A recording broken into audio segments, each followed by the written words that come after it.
Bulaga! Oh no! Welcome back sa pinakamalapit na channel! Swili! Nilonggang Bisaya! Galing sa ibinagsak sa lupa. Andito na sa iyong harapan ang inkantadang mukhang magnanakaw. Ayan, for today's video, tara, samahan nyo kaming sebyo sa paghahakot ng nyog.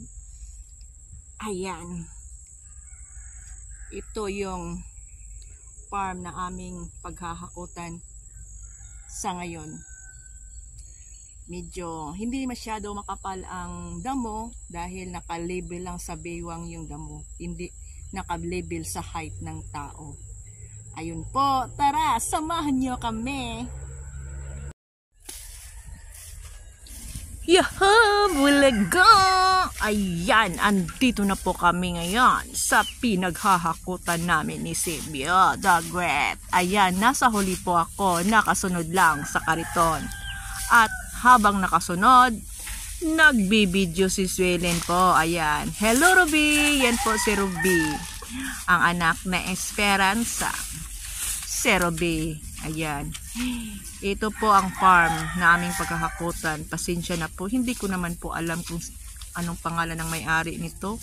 Kasi po ang kausap po namin, itauhan lang po ng may-ari. Kaganan po yon. Pati po yung tauhan ay hindi po din namin kilala. Pak, ganun po yon. Ayan po ang mukha ni Swilin. Ayan, nagpapakyut. Ang sexy naman. Ayan, ito po yung farm.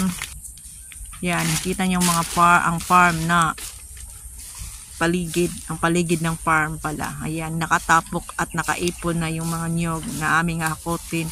Isang tapok,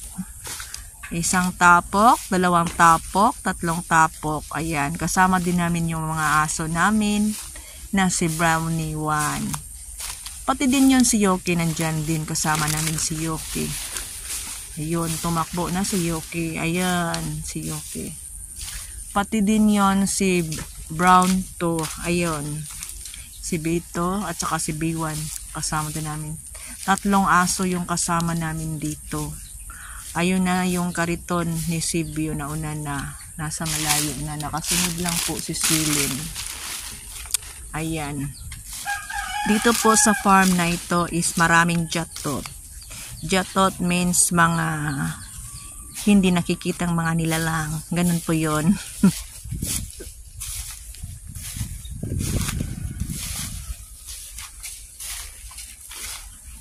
Hindi ko na sana pinagmasdan ang iyong ganda.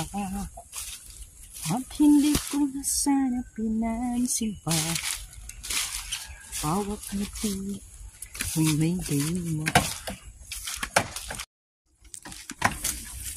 Ayan, ato pong videohon si Sebyo. Ayan po, si Sebyo the Great, ang nag-iisang lalaki sa buhay ni Swilin Nilonggang Bisaya. Ayan, si Sebyo. Ayan.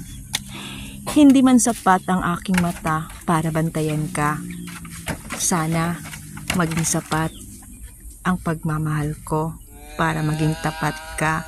Oh, Sebyo the Great. Ay, atika, oy. Joke. Tara na, Sebyo, dahil puno na ang iyong kariton. Ayan. At kasama ng mga aso. Oh, pag hahakutin yan, papunta doon sa may tabing kalsada. Dahil doon po, bobonotan, it means babalatan pala. Ganun po yun. Hahakutin po yan ni Sebyo, dadalahin doon sa tabing kalsada. Dahil doon na po yun kukunin ng mga comprador. Ganun po yun. Medyo malayo pang lalakarin papunta sa tabing kalsada. Pero dyan, laging nakasunod si Swilin, pati mga aso.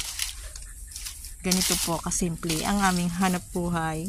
Simple, masaya, magulo, maraming problema. Pero lahat yan, lahat yan nakakasurvive kami. Lahat yan nakakaraos din sa awa ng Diyos. Diba? Sabi nga nila, ang labanan ngayon, hindi payamanan, kundi pasayahan ng pamilya. Ganun po yun. Medyo mahirap po sa amin dito ang buhay, medyo maliit ang kitaan, pero masaya. Laging kulang pinagdadasal na sana malayo po sa sakit. Malayo sa sakit ang kibot ni Sibyo sa pangalot sa lubot. Sa din na imong lubot Sibyo, nga sige pangatol. Ayun na, papunta na sa tabing kalsada. Lakad dito at lakad doon. Kasama ng mga aso at laging nakabuntot si Roby. Sunod ng sunod. Tapos laging nanggugulo sa trabaho. At kasama din yung mga aso. Ganun po yun. At dadaanan mo pa yung mga maraming mga sagingan at saka mga maputik din na lugar. Dito na po at nakarating na po sa babaan ng mga niyog ang kariton. Ito po ay nasa tabing kalsada. Yung nasa likod po ni Sibyo is kalsada na po yan. At dito na po ibinababa yung mga niyog para ready to balat na po. Dahil dito na po yan kukunin ng mga komprador. Hindi po ito kinokopra. Ang tawag po dito is beaker. Beaker po, ready to kompra na po. Hindi na po ito niluluto na ginagawang kopra. Ang proseso po nito is babalatan na lang po para ready to bibilhin ng buyer. Ito po ang paligid. Super putik po sa mga araw na ito dahil palagi pong umuulan dito. Ito po yun. At pagkatapos naman po mababa ang mga niyog, pabalik na naman po si Sibyo. At maghahakot na naman po kami ng mga niyog. Ito. Andito ako naghihintay sa kanya. At ito po ang dadaanan ng aming kariton. Super po chocolate. Super chocolate po talaga ang lupa. Ayan. Chocolate na tsokolate. Ayan. Grabe. Super putik po talaga. Ayan. Pero kinakaya po yung hinahila ni Esperanza. Kahit super putik po. Kayang-kaya ni Esperanza. Yakang-yaka niya yan. Ayan, tuloy ang hakutan. Ganun lang po ang proseso. Kukunin doon sa gitna ng nyugan. Ilalagay sa kariton, hahakutin, tapos ibababa doon sa tabing kalsada at babalatan. Paulit-ulit lang po hanggang maubos po yung kariton. Ang sahuran po dito is 400 po ang per libo. Kaso nga lang po, yung amo po namin is super bait po. Ang 400 po ay naging 500 po. Binigyan niya po kami ng isang malaking pabor po. Ayan. Ang 400 na per libo po ay naging 500 per libo po. Malaki pong pasasalamat namin. Medyo okay po dahil malaking sahod na po namin. Ayan, dahil niligid na sa Esperanza, yung nagligid ba, yung naghiga na siya sa putik, yan, napagod na talaga si Esperanza. Dahil ika-5 kariton na yung nahakot namin. Kaya medyo pagod na si Esperanza, kaya pinapahinga muna ni si Sibyo. Pinapahinga muna ni Sibyo the Great, ayan. At dito muna ako sa kariton, nagpapahinga rin. Kaso wala ditong libreng snack, kaya uminom ka na lang ng tubig. Andun yung tubig namin. Walang libreng snack dito. Kaya pagtsagaan mo na lang ang tubig. Ganon yun. At saka, ang sahuran po dito sa trabaho namin ni Sibyo is depende pa rin po kung ilang piraso yung nyog na aming nahakot. Nakadepende po yun. Sa 100 po is 40 pesos. Mamabot po yun ng 1,000 is 400 pesos. Makakabili na po kami ng bigas. Yan. Lalo na ngayon na super mahal pa ng mga bigas. Tumataas na yung pera mo pag pumasok ka sa palengke. Yung 200 mo, hindi mo na mabili ang lahat ng pangailangan sa kusina.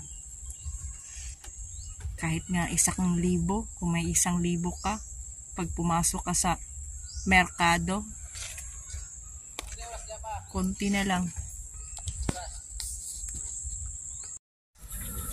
Ayan, dahil after 30 minutes na pagpapahinga, umpisahan na naman ang hakutan hanggang sa maging 6 na kariton at umabot ng ika-7 kariton. Kunting push na lang po at matatapos na rin ito. Ito na lang natira. Ito na lang. Kunting-kunti na lang. Matatapos rin sa awa ng Diyos. Kayang-kaya ni Esperanza yan. Kayang-kaya ng aming power yan. Kahit super init at pagod at gutom. Yakang-yaka. Ni Esperanza, ni Sibyo at ni Swilin. Ayan, sa wakas. At tatapos na rin namin ni Sibyo. Ayan. Huling kariton na po ito. 8 kariton po lahat ang aming nahakot. Ayan, sasahuran na naman kami nito. At ganon.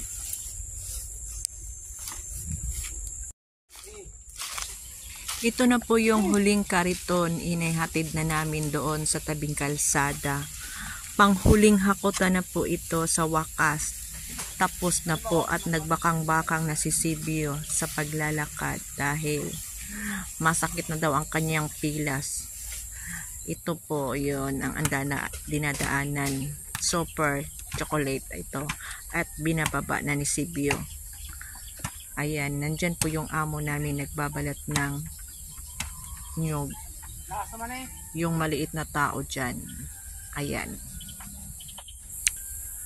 Thank you po Lord dahil natapos po yung trabaho namin ni Sibyo.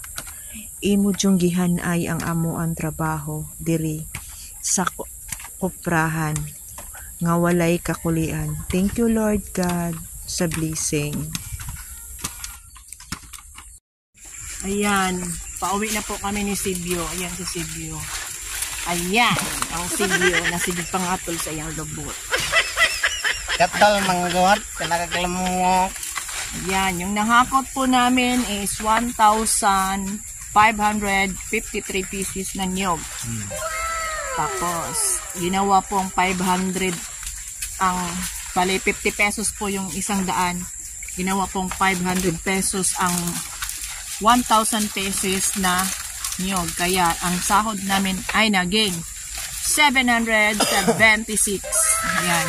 Yung 76 po, binayad po namin doon sa soft drinks. Ayan. At may natira pong 700. Ayan. 700 pesos po. Ayan. 700 pesos po. Ayan. Thank you! Ayan. Isang blessing po. Mayroon na po kaming pambili ng bigas nito. Tsaka isda. Thank you Lord sa blessing. Ayan. Katagwapo. Andiyan na ako.